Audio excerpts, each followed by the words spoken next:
Selamat pagi apa siang ini Mas Yonggi? Pagi, selamat pagi. Oke, teman-teman wedanger semua, ini kita kedatangan tamu yang dulu pernah podcast juga. Jadi ini Halo. kedua beliau, namanya Mas Yonggi. Ya.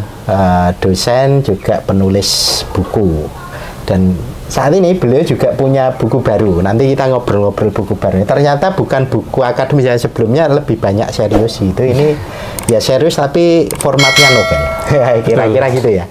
Oke, mungkin yang belum like, comment, and subscribe, monggo like, comment, and subscribe dulu. Oke, Mas Yonggi, gimana kabarnya ini? Baik-baik. Sehat toh? Sehat. Alhamdulillah. Gitu. Jadi gini Mas Yonggi, ini kan kita nggak terlalu sering ketemu, tapi terakhir ini beberapa kali ketemu ya. Kesibukan Mas Yonggi kan masih tetap lah, atau ada tambahan lain selain mengajar? Masih tetap ya. Oh, masih tetap. Saya masih ngurusi media online sebagai core bisnisnya. Portal Yogya itu ya? Portal yogya.com. Terus sama menulis ini. Ini kan rencananya mau dibikin berjilid ya. Jadi saya terus menulis setiap hari, mencicil lah. Sampai kemudian nanti bisa lanjut novelnya ini berjilid gitu. Judulnya apa ini? Serapim. Serapim. Oke, sebelum nanti ngobrol-ngobrol ke mungkin ya sedikit spoilernya lah, cerita-cerita garis besarnya gitu. Mungkin sedikit cerita dulu. Kan dulu suka riset, buku-bukunya itu buku-buku serius lah, kira-kira gitu. Jadi buku-buku analisis media, filsafat macam-macam gitu. Sekarang nggak berubah jadi novelis gitu. Apa maksudnya? Apa yang mengawali? Oh, aku pengen nulis novel aja gitu? Atau ada yang menginspirasi gitu mungkin? Ya sebenarnya saya itu memang backgroundnya sastra ya. Jadi karena dulu kuliahnya memang sastra ya? Dulu sastra Inggris. Itu S1-nya. Terus kemudian saya juga beberapa kali bersinggungan ya. Yang sebenarnya nggak bisa lepas dari sastra saya itu. Jadi meskipun saya kuliah terus kemudian nulis ilmiah itu masih belum bisa move on lah. Masih belum bisa move on dari sastra, karena setelah lulus S2 pun juga saya sempat menjadi pengurus Dewan Kesenian Jember ya. Itu sebagai yang mengurusi bidang sastra, pengurus bidang sastra.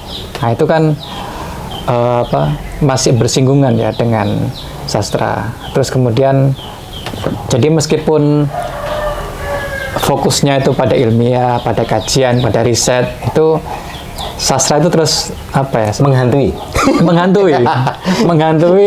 sebagai masa lalu yang nggak bisa move on. Oh gitu ya. Lulusan sastra kok lulus sastra kira-kira gitu ya. Itu berarti lulusan sastra yang belum kafah gitu. Ya gitu. Akhirnya saya daripada terus menghantui, akhirnya saya wujudkan saja itu menjadi sebuah novel pertama ya dari saya, berjudul Serapim. Berarti hitungannya telat. Untuk seorang lulusan sastra nulisnya novel atau roman atau apa baru sekarang ini ya hitungannya telat ya atau enggak? Kalau novel mungkin bisa dibilang lama ya. Jadi dulu pernah maksudnya atau gimana? Dulu itu menulis cuma bukan novel, cerpen, puisi itu nulis. Nah, cuma novel ini menurut saya, jadi pengalaman saya berdasarkan proses kreatifnya itu butuh waktu yang lama gitu. Jadi butuh nggak seperti cerpen ataupun puisi. Nah, novel ini membutuhkan proses yang lama, terus menginspirasi, mengolah kata-kata cerita sehingga menjadi satu cerita yang utuh gitu. Nah itu berdasarkan pengalaman saya itu butuh waktu lama. Nah sehingga itu baru terwujud sekarang ini gitu. Enggak, tapi dulu maksudnya awal ini mulai nulisnya kapan? Pertama kali ya belum nulis, malah kepikirannya deh. Wah, kayak saya nulis. Ini ceritanya ini kan di kepala dulu toh, enggak ujuk-ujuk nulis. Bener. Itu kapan itu? Kira-kira? Udah lama atau sebenarnya juga tahun ini aja? Sebenarnya mulai punya keinginan ya ataupun dapat inspirasi itu mulai 2023 awal. 2000. Oh, oke. Jadi awal 2023 setahun yang lalu ya. Setahun yang lalu itu itu sudah mulai kepikiran. Saya juga baca-baca karya sastra, terus film, video dokumenter, terus komik juga kayak One Piece itu juga sangat menginspirasi saya. Nah itu kemudian di awal tahun 2023 itu mulai ingin lah kalau misalkan semua yang saya konsumsi ini film karya sastra ini sayang itu kalau nggak diwujudkan, dituliskan menjadi sebuah novel. Nah itu akhirnya saya termotivasi ya, terdorong untuk kemudian mewujudkannya dalam bentuk novel. Sayang itu kalau misalkan banyak baca tapi nggak menulis gitu. Oke. Tapi dulu awalnya gimana itu? Istilahnya, saya mau nulis novel ini, lalu ceritanya ini, itu proses awalnya itu gimana loh? Tahapannya itu gimana? Atau kan biasanya kan jadi apa enggak, lalu tahapan idenya ini, ganti ini atau apa gitu loh, kira-kira itu gimana? Sebenarnya saya kalau boleh jujur ya, itu banyak terinspirasi dari One Piece sebenarnya. Jadi di One Piece itu ada tokoh karakter yang wujudnya itu Serapim. Nah, sedikit di-spoil Serapim ini baru ya nggak paham. Ya, jadi tahu nonton One Piece juga. Ya, jadi di One Piece itu ada karakter wujudnya Serapim. Serapim ini digambarkan ya di One Piece itu dia sebagai seorang robot yang bisa yang bisa terbang dan punya sayap. Nah, terus saya gali-gali kembali, ternyata Serapim ini juga ada di naskah-naskah kitab suci gitu. Seperti Yahudi, terus juga di Injil itu juga ada Serapim. Yang di situ digambarkan Serapim ini sebagai makhluk bersayap 6 yang digambarkan dia itu bersanding dengan ilahi di tahta yang paling tinggi. Dan Serapim ini dianggap sebagai malaikat dengan level paling tinggi di antara makhluk malaikat lain gitu. Nah, sehingga secara awamnya dia itu sering dianggap sebagai malaikat ya. Jadi malaikat yang sebagai makhluk langit yang paling tinggi levelnya, namanya Serapim. Nah, itu nggak kayak istilahnya kalau malaikat Jibril gitu, kira-kira yang paling mendekati. Enggak, karena ya tadi kan menyinggung kitab suci. Kan biasanya kan yang disinggung itu beberapa kitab itu kan Jibril yang paling mendekati. Sebenarnya begini ya, jadi di tiap kitab suci itu ada versinya masing-masing. Kalau Serapim saya pikirin itu istilah ataupun sebutan yang ada di kitab yang saya tahu ya, itu ada di kitab Yahudi sama di Injil gitu. Nah, itu ada itu. Jadi itu mewujudkan Serapim ya. Nah, jadi itu disebutkan itu sebagai malaikat yang paling tinggi. Nah, kalau dalam kitab suci Islam mungkin beda ya. Jadi itu bisa dikatakan sebagai malaikat. Terus juga di beberapa naskah ataupun kitab suci itu juga secara struktur ya. Jadi ada beberapa makhluk langit itu yang memang sebenarnya mirip ya, tapi namanya beda-beda gitu. Nah, kayak misalkan iblis, Lucifer. Nah, itu kan sebenarnya ada kemiripan sebenarnya. Nah, cuma secara penyebutan narasi itu beda-beda. Nah, kalau Serapim ini yang saya tahu itu ada di kitabnya Yahudi sama di Injil. Berarti rujukannya selain One Piece kitab ya? Kitab suci. Yang menggambarkan kira-kira tokoh tersebut. Sebenarnya bukan tokoh ya? Makhluk. Oh, makhluk. Makhluk yang memiliki spesifik ya, memiliki sayap 6. Jadi 2 itu untuk menutupi matanya, yang yang 2 lagi untuk terbang, yang 2 lagi di bawah itu untuk menutupi kakinya. Oke. Itu. Tapi kan Dia- kalau dalam novel kan penyebutannya tokoh kan? Tokoh, Iya kan, tokoh. karakter kan, Ah. tokoh itu. Tapi itu juga berhubungan dengan manusia itu dia itu. Saya belum baca ya, jadi biar beliaunya cerita aja nanti mungkin bacanya belakangan aja. Ya. Nah, kalau di cerita itu sebenarnya ya terinspirasi saja. Jadi terinspirasi dari sosok malaikat yang punya kekuatan ataupun punya kemampuan yang paling tinggi ya. Yang paling tinggi di antara malaikat yang lain. Nah, itu saya gambarkan tuh kalau bahasa saya ini ada unsur fantasinya. Jadi Oke. manusia itu berkaitan dengan makhluk-makhluk di langit gitu. Jadi di sini selain ada makhluk namanya manusia, itu ada makhluk lain yang namanya serapim. Terus juga ada saya sebutkan makhluk namanya nisnas. Ya. Nisnas itu makhluk setengah manusia setengah binatang, yang itu juga ada di sastra lisan ya, sastra lisan, dan juga beberapa gambar-gambar kayak di gua-gua itu juga ada makhluk manusia setengah manusia setengah binatang. Nah itu disebut sebagai nisnas namanya. Nah, itu juga saya tampilkan di kisah ini. Itu Kalau di film-film kayak itu ya, apa namanya? Kuda berkepala berbadan manusia itu ya. nah betul. Kira-kira ya. Nah, itu ada namanya namanya itu nisnas. Oke. Nah itu Pak, makhluk setengah manusia setengah binatang.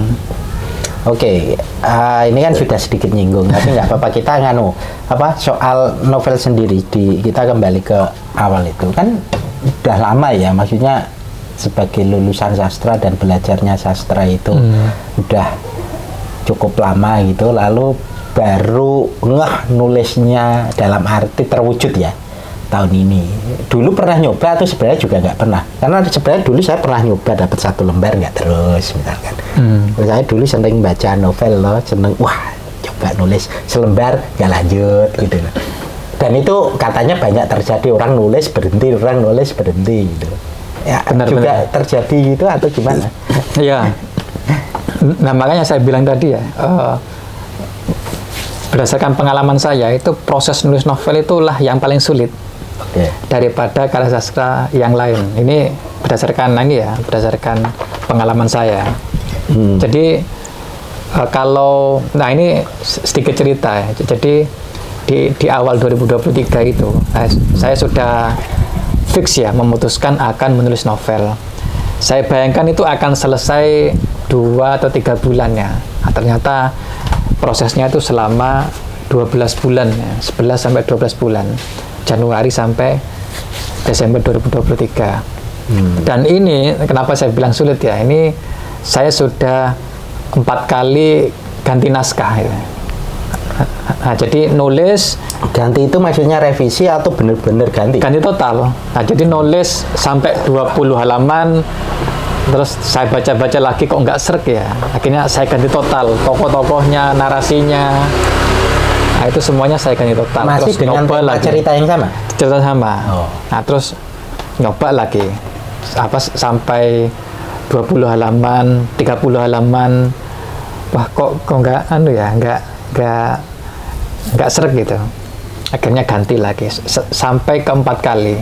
Nah, itu yang kelima kali, nah barulah itu kemudian saya baca itu kok, nah itu sudah mulai enak dibaca dan yakin bahwa ini ceritanya bagus gitu. Nah, itu sampai 4 kali ganti naskah. Itu prosesnya sulit itu, paling sulit menurut saya. Itu. Nah, tapi inisiasi kan tadi sudah disinggung ya, sebenarnya One Piece kok enggak inisiasi itu kan komik ya, kok bukan inspirasinya itu munculnya dari sastrawan siapa gitu kira-kira. Tapi Ya ada. ada. Itu lebih mempengaruhi ke apa? Gaya penulisannya atau apa? Nah. Kan beda dengan komik ya, model narasinya. Nah, saya dulu kan juga apa beberapa kali mencoba menulis cerpen itu berdasarkan inspirasi novel sebenarnya. Jadi ada beberapa sastrawan atau beberapa novelis yang memang saya sukai. Jadi kayak misalkan Dan Brown, nah itu saya suka sekali itu. Jadi bagaimana dia menceritakan tokoh-tokohnya, terus kemudian menemukan sesuatu. Saya terinspirasi atau sangat menyukai namanya penulis Dan Brown. Nah, dia yang tebal-tebal itu novelnya. Nah, dia yang menulis Da Vinci Code. Nah, itu saya mengikuti terus itu karya-karyanya. Terus juga ini kan saya gambarkan ada unsur fantasinya ya. Nah, itu saya juga baca Harry Potter, terus Salman Rushdie. Nah, itu saya banyak terinspirasi dengan gaya penulisannya ya, dari Salman Rushdie. Di Salman Rushdie itu ada Midnight Children. Nah, itu novel yang menurut saya bagus itu. Juga sudah difilmkan. Itu bukan yang kontroversial itu. Yang kontroversial itu Satanic Verses. Satanic Verses ya? Itu yang kontroversial itu. Nah, kalau yang Midnight Children ini kritik sastra itu menyebutnya realisme magis. Nah, jadi ada unsur magis. Ya, jadi ada realisme tapi ada kaitannya dengan unsur-unsur magic ini. Nah, itu saya terinspirasi dengan karya Salman Rushdie. Oke, Nek, ini apa namanya? Kalau tokoh-tokoh novel di Indonesia yang menginspirasi ada nggak? Indonesia, kalau bukan yang penulis baru, novelis baru yang lama-lama lah. Iya. Dulu kan terkenal angkatan 45 apa? Kalau ada sih kayak Pram. Nah, itu menurut saya dia yang bagian yang menginspirasi itu bagaimana dia memasukkan unsur sejarah ya. Jadi Pram itu kenapa menurut saya sastrawan yang menginspirasi saya itu karena dia itu orang yang paham sejarah ya. Jadi dia itu membuat fiksi itu berdasarkan data-data yang sebenarnya dia pahami, data sejarah, fakta yang ada gitu. Nah, itulah yang membuat dia menginspirasinya, kemudian membuat sebuah cerita yang menurut saya bagus gitu. Nah, itu ada satu kutipan menarik ya dari W.S. Rendra. Dia pernah bilang begini, inspirasi itu seharusnya tidak didapatkan dari orang yang mabuk atau terus kemudian orang yang hilang akal atau orang yang orang-orang yang hilang kesadaran gitu ya. Nah, tapi inspirasi itu didapatkan dengan orang yang banyak baca buku, banyak baca keadaan, banyak baca konteks, ya, banyak baca teks dan sebagainya. Disitulah orang akan menemukan banyak inspirasi, termasuk juga pengalaman ya. Bagaimana dia pengalaman hidup misal di desa atau hidup di tepi pantai, tinggal di persawahan atau tinggal di kota dan sebagainya. Disitulah sumber-sumber inspirasi yang sebenarnya lebih banyak bisa mewujud ya dalam sebuah karya sastra. Nah, kalau Pram sendiri yang menurut saya salah satu yang saya ingin tiru itu bagaimana dia paham sejarah gitu. Oke. Nah, itu akhirnya saya ambil itu. Tapi kan istilahnya genrenya beda ya. Beda. Nah, kalau ini genrenya, kalau novelis Indonesia masuknya kayak siapa? Siapa penulis yang genrenya mirip-mirip ya? Ada penulis namanya, cuma namanya nama samaran kayaknya. Itu Ziggy Zuzuzuzut gitu. Oke. Nah, itu kalau nggak salah dia menang novelnya itu menang Dewan Kesenian Jakarta ya. Oke. Nah itu karyanya itu juga menurut saya serupa ya. Jadi serupa dengan bagaimana kenyataan itu dikaitkan dengan fantasi atau dengan sesuatu yang sebenarnya beyond reality. Oh, penulisnya yang tinggalnya di Jogja juga itu. Oh iya dah. Oh, nggak tahu maksudnya. Nggak tahu. Kurang tahu saya. Oh, iya dah. Dia tinggal di mana? Terus juga yang menginspirasi ya Mahfud Ikhwan. Nah dulu saya pernah ngobrol-ngobrol terus wawancara sama Mahfud Ikhwan itu yang juga menginspirasi saya dan mendorong saya ya untuk bisa menulis novel seperti dia. Ya, nah ini Jogja. Jogja, kalau Mahfud Ikhwan Jogja tinggalnya. Yang tadi nyebut Jogja, akhirnya saya keinget Mahfud Ikhwan itu. Oh, gitu. Dia masanya juga menang DKJ kalau nggak salah, Mahfud. Iya. Iya kan? Iya, nah dia menang apa? Cerpen apa novel lupa? Oh, novel ya ini juga. Iya ya. Dia novelnya iya menang sayembara novel. Iya. Dewan Kesenian Jakarta. Oke. Kalau yang lain ada nggak? Yang lain atau ini cukup itu? sejauh ini ya yang paling kuat itu sih. Ya gitu. Nah mungkin nanti saya menambah hasanah-hasanah sastra Indonesia karena sebenarnya saya karena backgroundnya sastra Inggris. Nah itu apa lebih banyak hasanah-hasanah karya-karya sastra luar. Oh karena ini berarti sedikit mengingatkan pada kajian akademik masa kuliah juga. Memang yang dipelajari cenderung yang luar negeri ya, maksudnya mungkin dari Amerika atau Inggris atau gimana?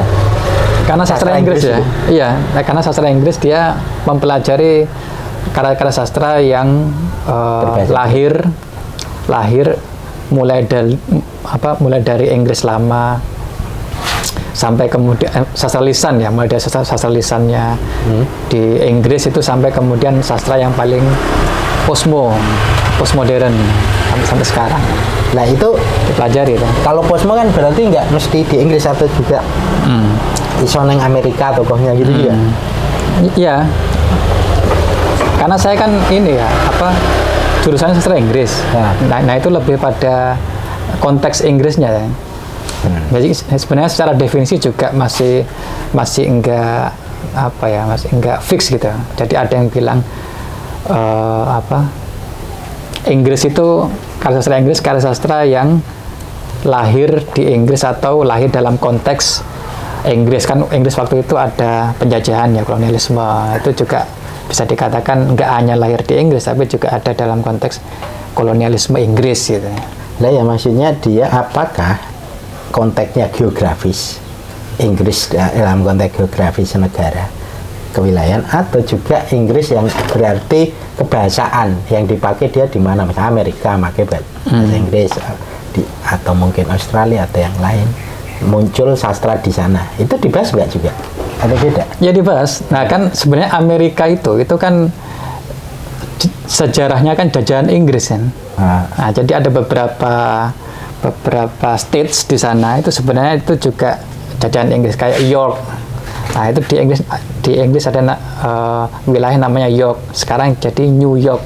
Oke. Nah itu kan konteks kolonialisme kan di Inggris itu melahirkan karya-karya sastra juga yang bisa disebut sebagai sastra Inggris. Oke, Mas Yongki, kita lanjut soal tadi itu yang Amerika ya. Amerika, sastra Inggris Amerika. Itu kan tadi sempat disinggung soal geografis. Apakah juga soal bahasa kan soal itu tadi kolonialisme jajahan macam-macam juga pengaruhnya. Nah, sekarang mungkin sudah enggak karena bahasa internasional ya. Tapi dulu awal-awalnya mungkin gitu ya. Gimana itu sastra Inggris itu? Kita nggak apa-apa ya nyinggung itu dulu gitu. Oke. Nah, tambah wawasan gitu loh. Oke. Nah, sebenarnya juga ada unsur nasionalisme. Jadi sebuah bangsa itu bisa dikatakan sebuah bangsa atau negara bangsa ya, itu bila dia punya wilayah, terus kemudian punya otoritas, nah terus kemudian dia punya bahasa ya, punya bahasa nasional, dan juga antara lain punya karya sastra. Nah itulah kemudian mulai ada definisi ulang ya soal sastra Inggris. Jadi mulai ada klaim-klaim gitu. Nah, misalkan kayak Beowulf yang pernah saya sebutkan. Jadi Beowulf itu sebenarnya secara wilayah itu lahirnya itu bukan di Inggris. Ya. Oke. Nah, tapi kemudian dia disebut dalam kajian sastra Inggris itu sebagai sastra Inggris lama. Gitu. Nah itu kalau menurut saya itu ada unsur bagaimana klaim itu mulai dibangun ya, yang sebenarnya itu juga berkaitan dengan nasionalisme. Sastra Indonesia ya, atau Indonesia itu kan lahir dalam kajian sastra Indonesia itu ada yang sebelum Indonesia merdeka, bahkan sebelum Indonesia terbentuk. Nah itu ada beberapa karya sastra di Hindia Belanda itu kemudian disebut sebagai dalam sejarah sastra Indonesia. Nah itu ada unsur ini, unsur nasionalismenya itu. Itu apa? Pujangga Baru itu kan sebelum kemerdekaan. Kemerdekaan. Nah itu kan masuk dalam kajian sejarah sastra Indonesia. Masuk juga di Inggris. Jadi bahasa sastra itu yang membentuk atau memperkuat nasionalisme dari sebuah bangsa itu, masuk Inggris itu. Nah kemudian muncullah, ini sebenarnya sejarahnya panjang, munculnya namanya kanon ya. Jadi sastra-sastra yang sebenarnya dianggap sebagai sastra Inggris besar, kanon, nah itu kemudian dipakai sebagai bahan ajar di sistem pendidikan di negara itu. Masuk juga sastra Indonesia di beberapa negara juga menerapkan itu. Jadi sebenarnya konteksnya itu adalah berusaha untuk membangun identitas ya, identitas dari bangsa itu, bangsa Inggris atau bangsa Indonesia atau bangsa manapun melalui karya sastra. Maksudnya kanon tadi itu apa? Maksudnya bukan yang film itu toh, kanon. Bukan. Atau Conan. Kanon itu karya-karya sastra yang dianggap magnitude ya, atau karya sastra sebuah pencapaian sastrawi dari sebuah bangsa. Nah, itu kemudian diurutkan menjadi beberapa karya-karya sastra yang disebut sebagai kanon. Ini sebenarnya contoh biar paling mudah lah Indonesia itu. Karena ada contoh, angkatan banyak ya, Pujangga Baru, angkatan 45, enggak sih, aku lupa pokoknya. Kan ada beberapa tuh. Yeah. Gimana maksudnya apa itu kanon itu? Nah, itulah yang disebut kanon. Jadi apanya? Angkatan-angkatan itu. Nah, itu kan sebenarnya sumbernya dari Habib Yasin ya. Jadi Habib Yasin itu membuat kumpulan beberapa karya-karya yang dia kumpulkan ya, dia kumpulkan untuk kemudian dia golongkan, diklasifikasi. Dan kemudian itu disebut sebagai karya sastra yang memiliki pencapaian sastrawi dalam konteks bangsa Indonesia gitu. Dan itu kemudian diajarkan. Kenapa itu kanon ya? Karena itu sampai ke masuk diajarkan di sistem pendidikan gitu.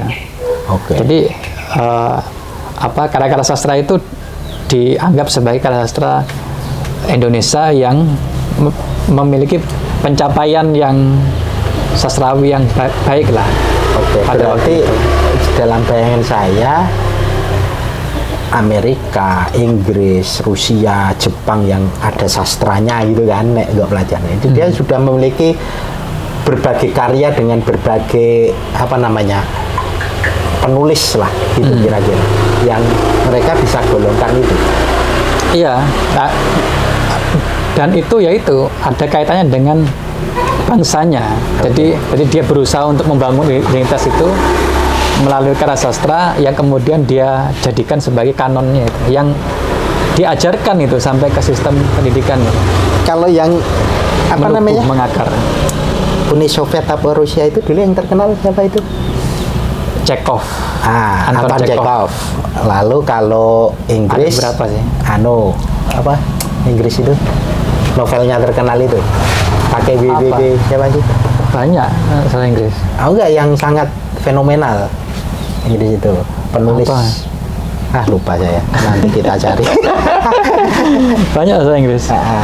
Terus? Lah, enggak, maksudku kan ada tokoh-tokoh soal penulis sekian banyak gitu lah. Lah Indonesia itu juga punya gitu. Makanya itu disebut kanon itu ya. Iya, ya memang itu. Dan itu kalau di pelajaran sastra Indonesia ya, ini koreksi kalau saya salah ya, itu bersumber dari H.B. Yasin. Jadi H.B. Yasin itu yang berperan dalam membentuk kanon sastra Indonesia. Oke. Itu. Oke. Ini mengasah untuk mengingat kembali ingatan kita terhadap sastra yang kita pelajari waktu SMP, SMA gitu ya kira-kira. Dulu saya termasuk seneng baca waktu SMA soal karya sastra itu. Nah, karya sastra itu kan beragam ya. Dia punya apa namanya tipe atau apa sebutannya, genre, karakter yang berbeda-beda gitu. Misalkan ada yang memang dia nulisnya isunya soal percintaan, dan nulisnya isunya soal apa namanya kritik terhadap pemerintahan, tapi ditulis dengan sastrawi. Lalu yang mengkritik soal misalkan kehidupan sosial, entah keagamaan, lingkungan, macam-macam kan, macam-macam gitu. Nah, sebenarnya itu apa sih sastra itu? Kalau orang awam melihat apa sih yang dipelajari gitu, lalu apa yang penting dari sastra gitu kira-kira? Wah, berat ini. Nah, sebenarnya itu kalau yang disebutkan Mas Sugeng itu sebenarnya masuk genre. Genre ini ada kaitannya dengan kajian naratologi. Nah, jadi karya sastra itu punya genre-genre, beberapa genre yang berbeda-beda. Kayak misalkan realis, iya. Nah, kayak misalkan realis. Terus kemudian ada realisme magis, gitu. Yang tadi sempat disebut. Terus juga ada sastra lisan. Nah, itu punya naratologi yang berbeda-beda. Terus apa kayak cerita detektif itu. Nah, itu juga punya punya narasi yang berbeda. Nah, itu kemudian narasi itu yang membentuk genre. Yang genre-nya itu bermacam-macam ya. Ada juga novel postmodern. Nah, itu juga antara lain tuh dari bagaimana narasi itu dibentuk.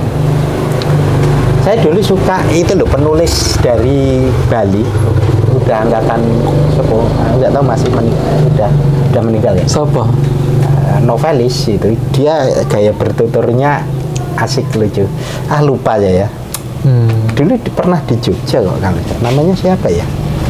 Apa itu lupa ya. Pakai PP itu novelis. Nah, kalau ini masuk genre apa ini dalam konteks sastra ini? Tariannya kalau ke situ. Novel ini. Nah, ini sebenarnya saya kan juga belajar postmo ya. Jadi saya berusaha untuk memasukkan unsur-unsur postmodern itu dalam novel yang saya buat ini. Terus ada juga unsur fantasi. Sebenarnya kalau soal genre ini memang nggak bisa fix ya, karena dia sebenarnya ada berbagai versi definisi.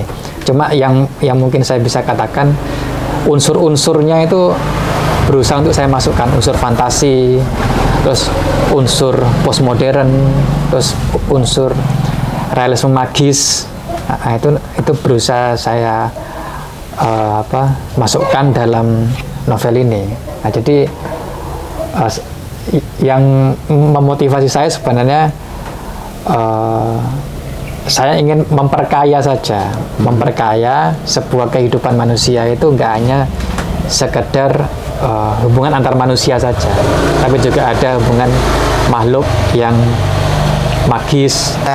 Ini Mas Yongki, kan genre itu kan tadi macam-macam ya, sempat disebut ada Pram tadi sempat disinggung dengan dia gaya bertuturnya itu tidak sekedar dia berimajinasi, tapi dia semacam dia mengalami gitu, kira-kira dia seperti di dalamnya gitu. Mungkin saya salah, tapi saya merasa kalau baca buku dia itu benar-benar ya terlibat gitu. Jadi dia dan kita merasa karena kan dia memang kayak orang melihat kayak sejarah bener gitu loh. Nah ada genre yang berbeda soal fiksi yang mungkin ini fiksinya dan imajinernya itu imajinasi tenan tenan gitu kayak Harry Potter gitu lah kira-kira ya imajinasi ya. Nah itu gimana model-model kayak gitu lalu dihubungkan dengan tulisannya sampean ini? Ya, itulah sebenarnya yang saya kagum dengan Pram. Dia paham sejarah dan dia sebenarnya mengalami sejarah itu. Nah, itu yang menurut saya itu susah ditiru gitu. Apa skill ataupun pengalaman seperti itu. Nah, kalau saya itu beda. Jadi bagaimana proses kreatif saya itu berbeda dengan Pram. Karena saya juga nggak mengalami sejarah seperti Pram ya. Jadi yang saya jadikan motivasi itu saya berusaha untuk membuat kata-kata atau kalimat cerita itu seestetis mungkin.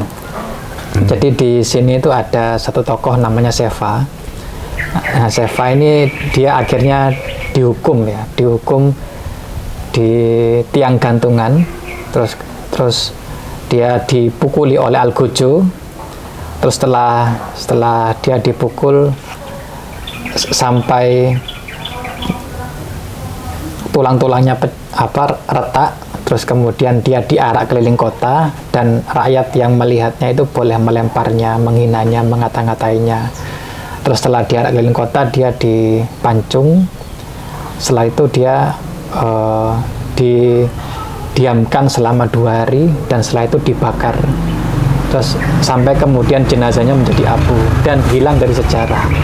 Nah itu saya gambarkan seestetis mungkin dengan bahasa kata-kata yang mengandung emosi yang paling ekstrim ya. Nah itu sebenarnya yang ingin saya capai. Jadi pencapaian sastrawi itulah yang ingin saya capai. Emosi yang ekstrim, terus kemudian bahasa-bahasa yang estetis, indah, yang sebenarnya menggambarkan sebuah peristiwa yang kejam ataupun yang suasana yang indah. Atau di sini juga ada musik ya, musik yang saya gambarkan merdu dengan kehadiran para serapim gitu. Nah itulah yang ingin saya capai. Oke. Gitu. Nah tadi kan sempat di luar diskusi ini dulu sempat cerita bahwa inspirasinya juga dari film kan gitu. Benar. Gimana itu ceritanya? Kalau tadi kan komik siapa itu? Komik One Piece.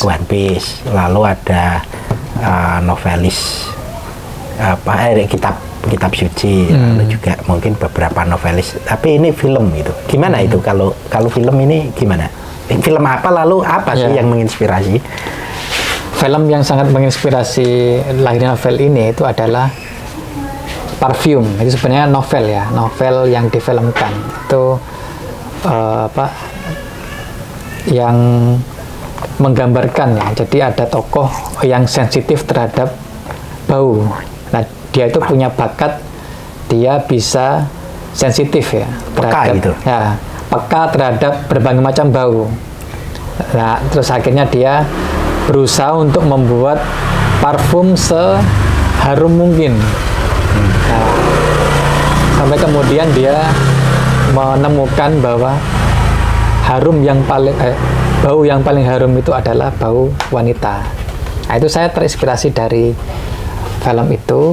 Yang saya adopsi adalah ini suara. Jadi tokoh ini itu sensitif atau peka terhadap suara. Nah, di novel ini saya gambarkan Seva itu, dia itu bisa mendengar berbagai macam suara, terus dia juga bisa mendengar suara yang disimpan di benda-benda material. Nah, jadi misalkan di ruangan ini, nah itu saya gambarkan Seva itu bisa menangkap dialog-dialog yang pernah terjadi di ruangan itu. Nah, di sini saya gambarkan dia di ruang isolasi ya. Di ruang isolasi dia dihukum, terus kemudian ternyata dia bisa mendengar siapa saja yang pernah ada di ruang isolasi itu. Dialog-dialog dia juga mendengar dialog itu. Nah, dia peka terhadap suara-suara itu. Yang kemudian terus kemudian dia wujudkan. Jadi di padepokannya itu, jadi dia di padepokan itu dia mengenali bakatnya. Jadi ternyata bakatnya itu adalah sensitif terhadap suara. Nah, tapi dia dianggap berbahaya karena bakat yang sensitif itu ternyata bisa menimbulkan musibah. Nah, dia di sini digambarkan dia bisa membuat gendang telinga pecah. Nah, jadi kemampuannya itu dianggap berbahaya. Nah, tapi di sisi lain dia itu juga bisa membuat komposisi musik yang indah dari bakatnya itu. Nah, jadi saya gambarkan di sini ada seorang musisi tua namanya Ya Pascal. Dia sudah redup sudah mau pensiun gitu. Mau pensiun redup, terus kemudian dia bertemu dengan Seva. Dia membuat komposisi musik dengan Seva dan akhirnya dia namanya langsung melambung tinggi. Dengan kehadiran Seva itu. Nah, itu dari inspirasi parfum itu yang peka terhadap bau. Terus kemudian saya olah dan membuat tokoh ini yang sensitif terhadap suara. Oke, itu ya. Ya. Tapi nanti kita nggak usah bicara ini ya, detail-detail. Siap-siap.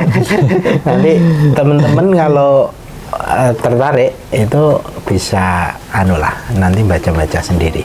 Bisa di-follow Instagram Novel Serapim. Oh, ada ya? Ada. Khusus? Instagram, TikTok, Novel Serapim. Ada. Instagram, TikTok, Novel sama Facebook. Namanya gitu? Iya. Oh. Novel Serapim di aja. Nah, di situ ada spoiler tentang novel ini. Menceritakan tentang apa. Itu semuanya ada spoilernya. Jadi bisa diikuti di situ ya? Bisa. Diikuti di sini.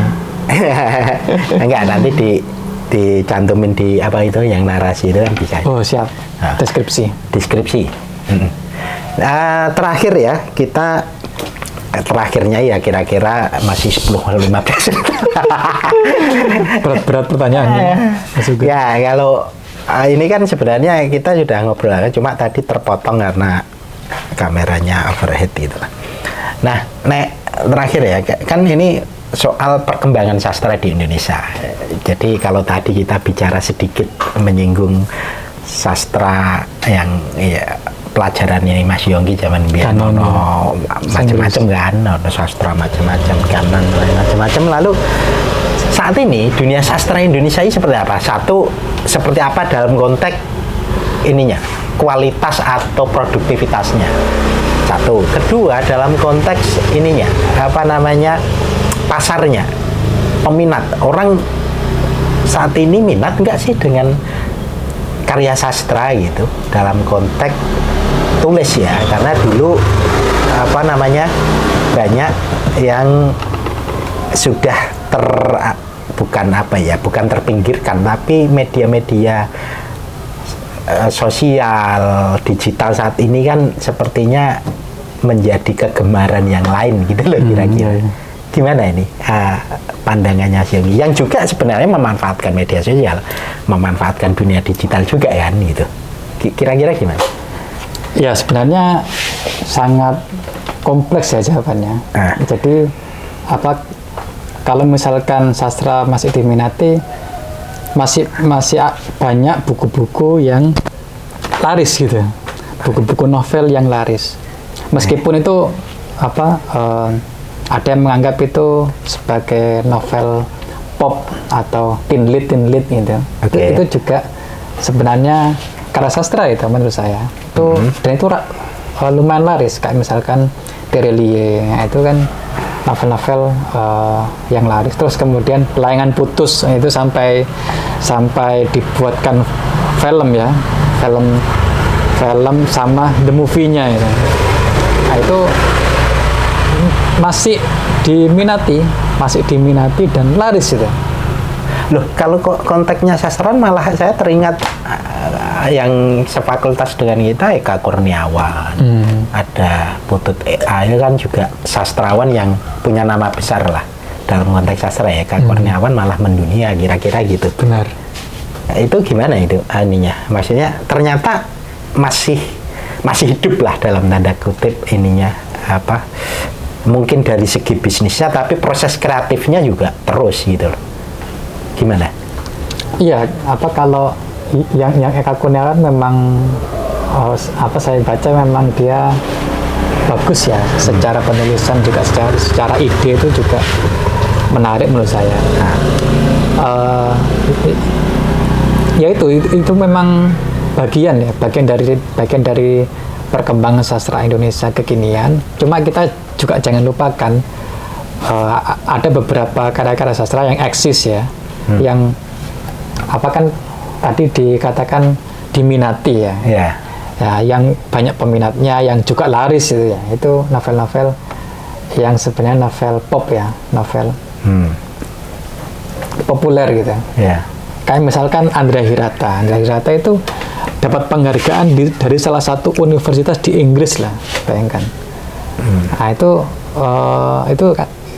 bisa dikatakan itu kan eksistensinya itu nggak bisa disangkal gitu, disangkal dari perkembangan sastra Indonesia kekinian. Selain juga ada Eka Kurniawan, terus juga yang mungkin saya ikuti itu sayembara novel di DKJ, itu juga saya ikuti.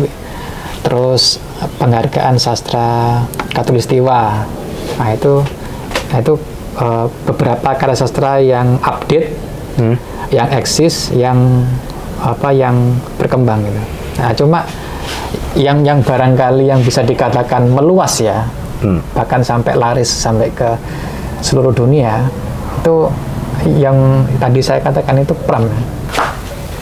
Ya ada satu tokoh dari Australia, dia mengatakan, namanya Max Lin ya. Jadi dia mengatakan salah satu negara besar atau mungkin satu-satunya ya negara besar yang tidak mempelajari Pram di sampai sistem pendidikan itu hanya Indonesia.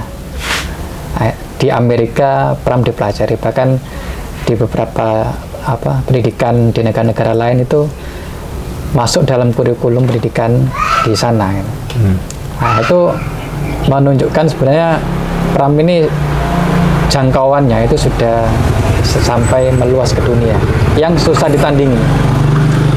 Yang menurut saya masih belum ada yang bisa menandingi Pram sebagai sastrawan yang jangkauannya itu sampai jadi pelajaran menyebar ke seluruh dunia.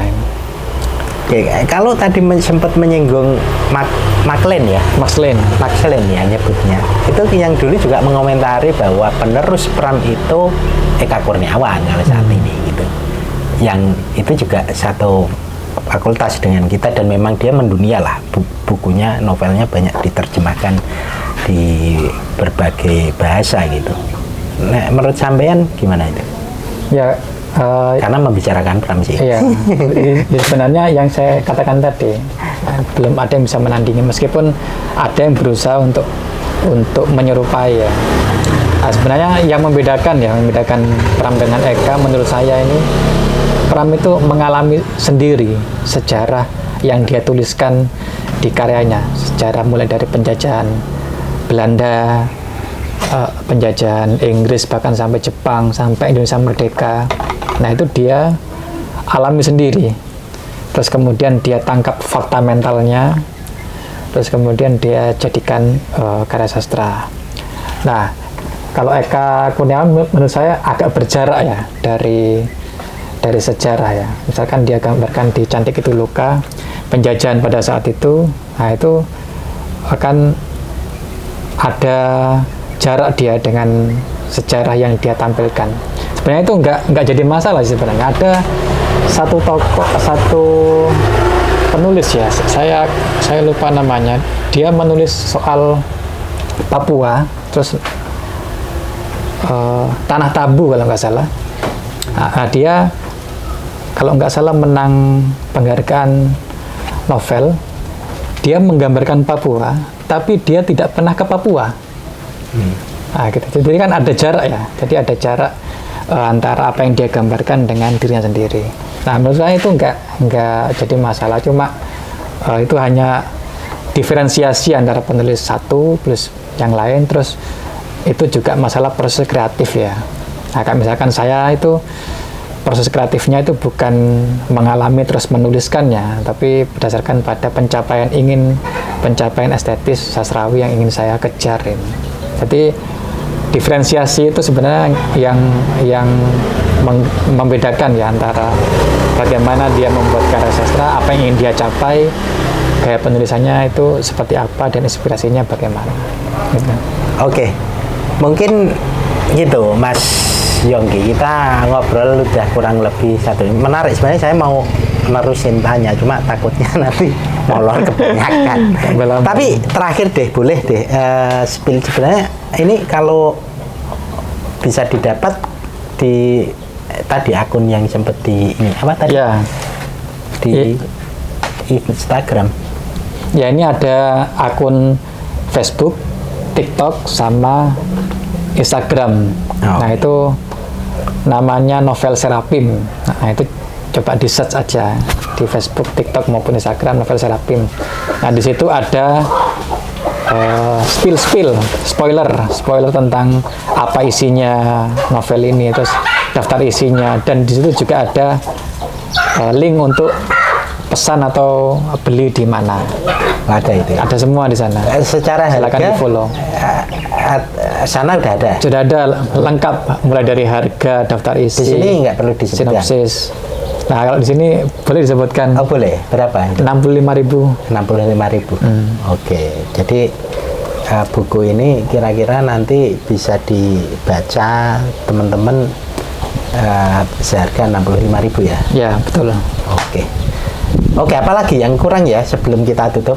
Mungkin ada yang ketinggalan, sempat nggak tersampaikan atau saya lupa nggak tanya. Apa kira-kira? Saya pikir cukup ya. Yang terakhir ya di-follow saja.